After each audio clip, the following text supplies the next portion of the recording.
everybody? Who here is an art student? Yes, this is fantastic. Well, thank you for being here. Thank you, Chris, for organizing, and there's so many people that made this possible. Thank you for the invitation. I am coming from Dallas by way of Venezuela. No, I'm kidding. I'm from Dallas by way of Dallas, actually. I mean, Venezuela by way of Dallas. And one thing that I'd like to point out is that, like you, I was once a student at a community college in Dallas. I've been here in the US, in Texas always, about 27 years now.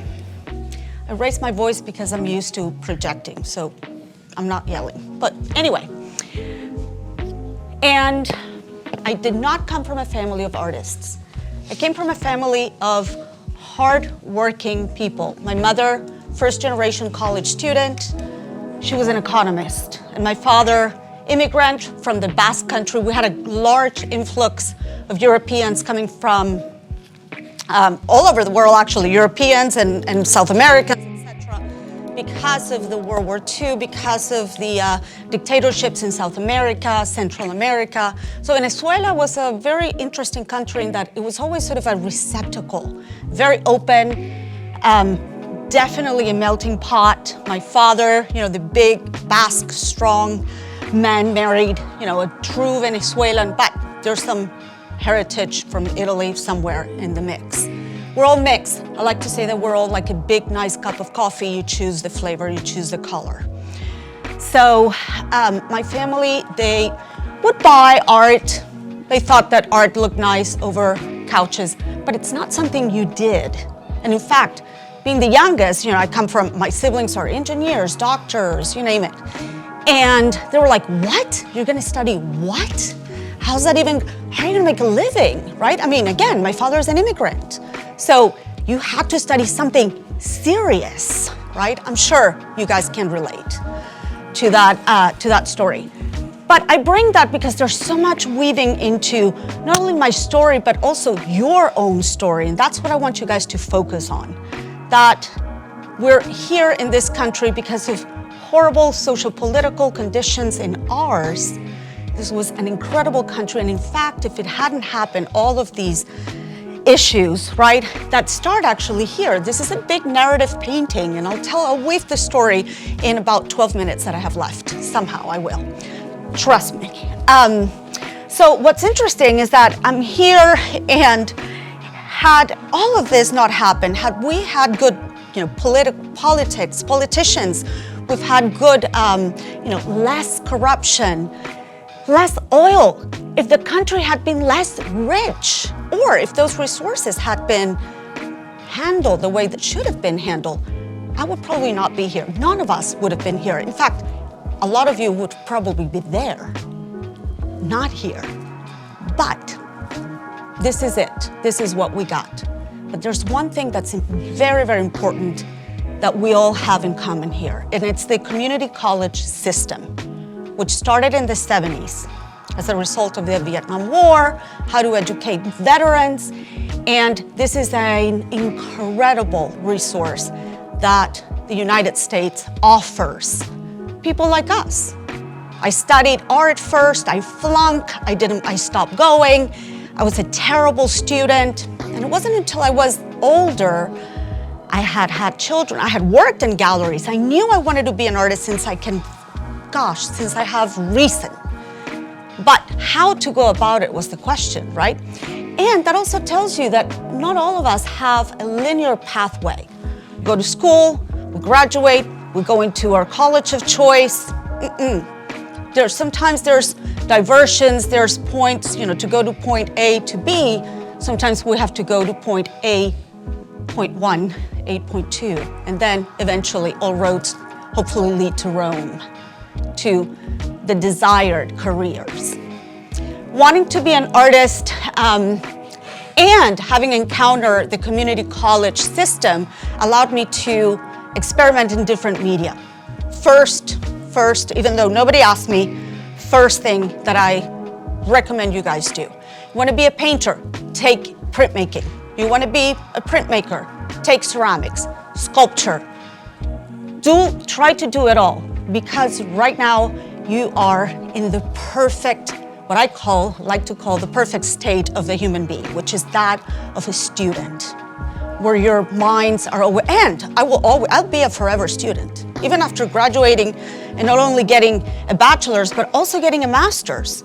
And in fact, just 6 months after I graduated, I started working, was hired full-time at a community college in Dallas. I think part of the reason is because I'm one of you. So I always tell that to my students, my first day of class. But back to the painting, because we don't have much time. So Luisa was talking a little bit about the historical context in which she grew up and she created these works. And this one in particular goes back a little bit further to 1922. It's a particular day, a particular time in which everything shifted and changed in Venezuela. That's when the first oil well actually exploded. Mene, as it was called, oil, just was naturally occurring. There were pools of bitumen just boiling up from the ground in two major areas in the country, the west and then the east. This is actually in the west. And this oil well actually exploded and it spewed oil, natural oil, for weeks until the Dutch had to bring these engineers from the United States to plug it. Imagine that. Imagine the environmental disaster. I can't even think about it. And then the other thing that is this pivoting, this spindle top, that's what it's called, was kind of like a constant image throughout my life. So I remember I was very young and I was sent away to 1 year to summer camp in freaking Canada. I grew up on the beach, like that was summer camp all year. Why? But anyway, won't judge my mother. And my friends or the little Canadians, they will always say, "Oh, do you have a oil well in the back, like in your backyard?" I was like, "No, not really. There's a lot of palm trees and guavas But anyway, so this image just it's always been sort of recurrent in my life. And that's something that I also would like for you to kind of keep in mind. What are some of the common themes that weave your own stories?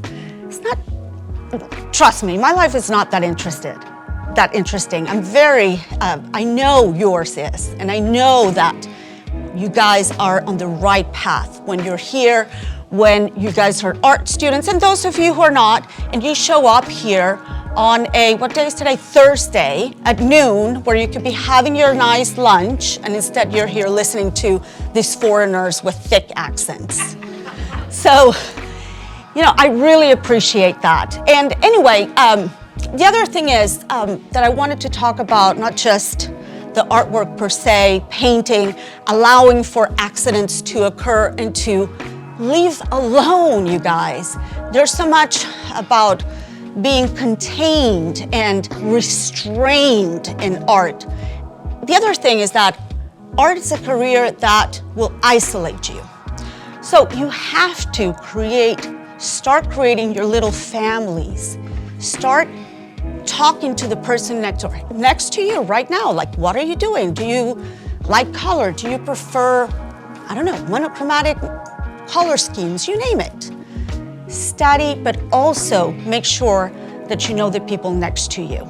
That's how you also build your network. And then you invite those people to look and talk about your work, even if they don't like it. You have to know what you like, but you also have to know what you don't like, and that's okay.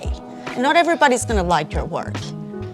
So think about all of those issues, and again, this is just like a brief passing, but of course, I think everybody in this room can say that we're all fallen for the love of color, right? We're falling in love for color. And, it's interesting, I just started a series of new paintings last weekend that are completely monochromatic. And it was after I saw this show. And I'm like, let me pull away and see if I can suppress a big part of my body of work and see what can happen. So again, self-awareness, it's something that you're gonna get, even if you in the end up not studying art, or maybe not having a job related to the arts. But that humanity, that self-awareness, you will carry with you for the rest of your lives. And I'm just really envious of you because, again, you're students and this is such a special time. I hope you can realize, cherish it, be thankful for it every day. This is a very special time. It goes like this. Trust me, I'm always envious of my students. At the beginning of the semester. At the end of the semester, not so much. Especially when I get asked, oh, can I submit work? Not after the due date. The class ended last week. So anyway, any questions? Thank you, guys.